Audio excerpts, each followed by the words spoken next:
A new chief for the World Trade Organization. Ngozi Okonjo-Iweala is poised to become the first woman and African to occupy the post. A finance minister in Nigeria and top World Bank economist with a reputation for shaking things up, she now faces her biggest challenge yet in international trade, building bridges between adversaries and bringing a fresh approach to a struggling organization. With me now is WTO reporter Bryce Bashek in Geneva. Thank you very much, Bryce. So Okonjo-Iweala poised to take the top job. What is she bringing to the table?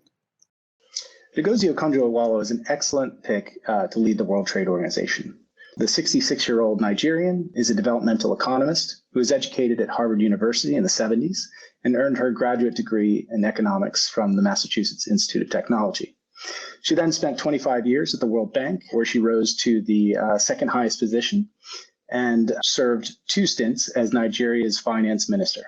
Her term as finance minister was generally considered to be positive. She helped negotiate a 2005 deal to write down $18 billion worth of Nigerian debt to the Paris Club.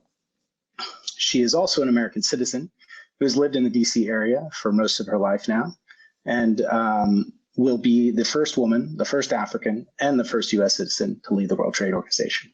Most recently, she has been the chair of Gavi, the Global Alliance for Vaccines and Immunization. And this experience will help provide her with a unique perspective on how the WTO can address the pandemic.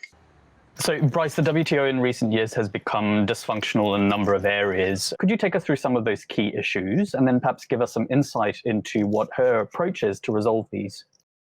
Well, the WTO does 3 primary things. It helps nations negotiate trade deals. It helps them monitor those trade deals. And third, it helps them settle any disputes that they may have. So over the past 25 years, WTO has actually had a poor history of negotiating trade deals. It has one trade facilitation agreement. Its dispute settlement function was paralyzed in 2019 by the Trump administration, who felt that it was not working properly. So the organization itself is now kind of in a holding pattern, and most trade ministers around the world believe it needs to be reformed.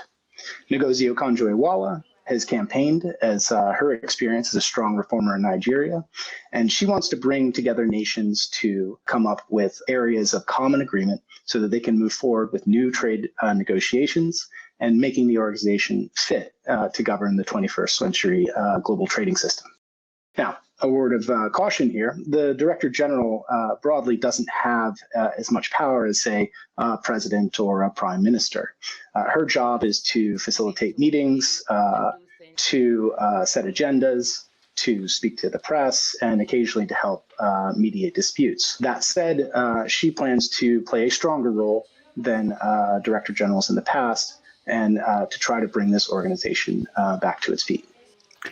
The United States under Trump was the only country to veto her appointment to the top job. And we also know that US relations with the WTO in general have been strained for several years. So how significant is the change of guard in the United States now for the WTO?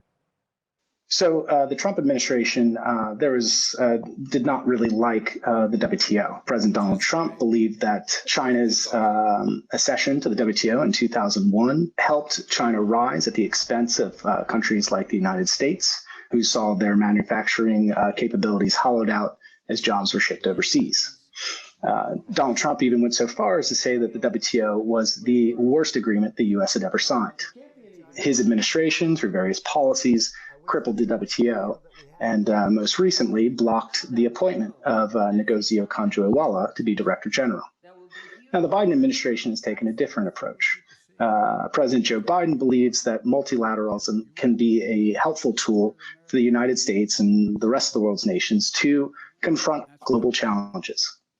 As a result, the Biden administration, as of Friday, has agreed to endorse Okonjo-Iweala's appointment as Director General and is committed to help reform the organization as a much-needed step towards making it fit to govern the 21st century global trading system.